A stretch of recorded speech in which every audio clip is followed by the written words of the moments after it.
बिस्मिल्लाहिर्रहमानिर्रहीम, अस्सलाम वालेकुम। कैसे हैं आप सब? उम्मीद करती हूँ कि आप सब खैरियत से होंगे। आज आप लोगों के साथ शेयर करने लगी हूँ रमज़ान सीरीज़ में बहुत ही मज़ेदार आलू लच्छे पराठे की रेसिपी। तो आज हम बनाएंगे कराची का मशहूर कोयटा वाला आलू का लच्छा पराठा। बहुत ही मज़ेदार रेसिपी है जिसे आप फ्रीज़ करके भी रख सकते हैं।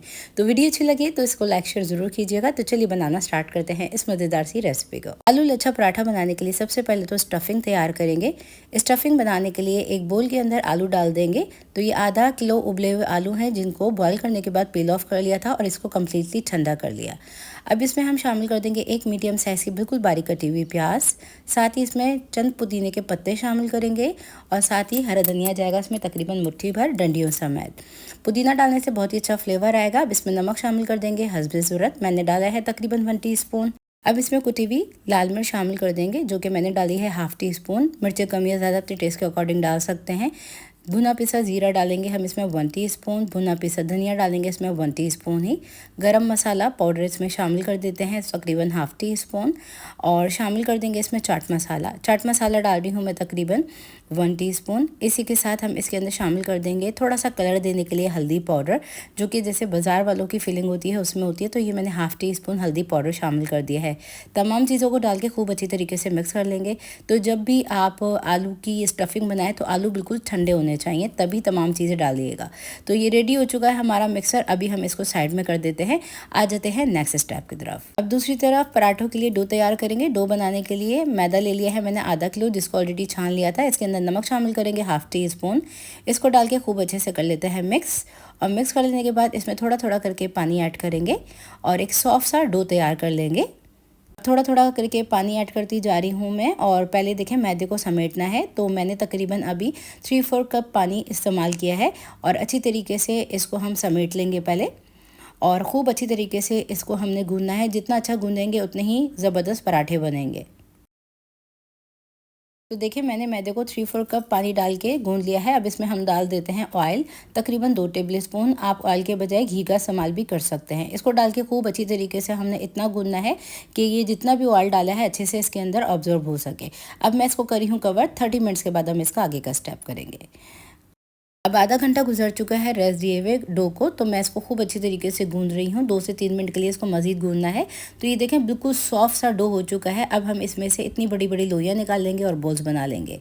एक बोल को उठाएंगे, थोड़ा सा फ्लावर डस्ट करेंगे, इसको अच्छी तरीके से हम बेल लेंगे। तो देखें इस तरह से रफली बेलने के बाद इसके ऊपर मैं लगा रही हूँ घी। घी लगाने के बाद इसके ऊपर थोड़ा सा फ्लावर डस्ट कर देंगे हम। और फ्लावर डस्ट कर लेने के बाद इसको हम इस तरह से रोल अप करेंगे। तो इसको दबाते हुए हमने रोल करना है और अच्छी तरीके से इसको लंबा करने के बाद इस तरह से फोल्ड करना है कि जैसे कोन बन जाए। अब पेड़ा बनाने के बाद इसको तकरीबन 5 से 6 मिनट का रेस्ट देंगे। रेस्ट देना ज़रूरी है। अब पेड़े को थोड़ी सी देर के लिए रेस्ट देने के बाद इसको हाथों की मदद से हम फैला लेंगे और हल्का हल्का सा प्रेस करते हुए हमने इसको बढ़ाते जाना है। अब हाथों की मदद से हल्का हल्का सा इसको मैं फैलाती जा रही हूँ। इसमें बिल्कुल भी आपने फ्लैट डस्ट नहीं करना। आप रोलर पिन का इस्तेमाल भी कर सकते हैं। अब मैं इसको इस तरह से बढ़ाती जा रही हूँ। कुछ इस तरीके से मैंने इसको इवनली बढ़ा लिया है। अब हम इसके ऊपर रखेंगे इस तरह से स्टफिंग जो कि हमने तैयार की थी। अब हमने इस पराठे को डी वाला शेप देना है। तो इसको मैं ओवरलैप कर रही हूँ। ओवरलैप करने के बाद इसको सील कर देंगे कम्प्लीटली।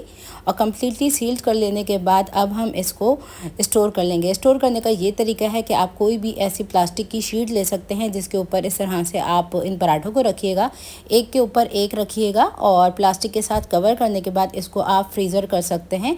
1 से 2 महीने के लिए भी आप इसको फ्रीज़र में रखेंगे तो ये ख़राब नहीं होंगे। अब आ जाते हैं नेक्स्ट स्टेप की तरफ। नेक्स्ट स्टेप में मैंने तवे को गर्म कर लिया था जिसके ऊपर मैंने पराठे को डाल दिया है। पराठे को डालने के बाद इसको हम कच्चा पक्का होने तक सेक लेंगे। तो तकरीबन 1 मिनट गुजर चुका है। हल्की आंच पे इसको पकाना है। बहुत ही ध्यान से आपने इसको कुक करना है। तेज़ आंच पे कुक करेंगे तो ये कच्चा रह जाएगा। अलट पलट करते जा रहे हैं पराठे को और इसको सेकते जा रहे हैं। तो देखें इसमें गोल्डन गोल्डन से मार्क आ गए हैं। तो इसमें मैंने थोड़ा सा ऑयल डाल दिया है। ऑयल डालने के बाद इसको अलट पलट करते हुए मैं सेक रही हूँ। और सेकने के बाद देखें इसमें खूबसूरत से मार्क्स आना स्टार्ट हो चुके हैं।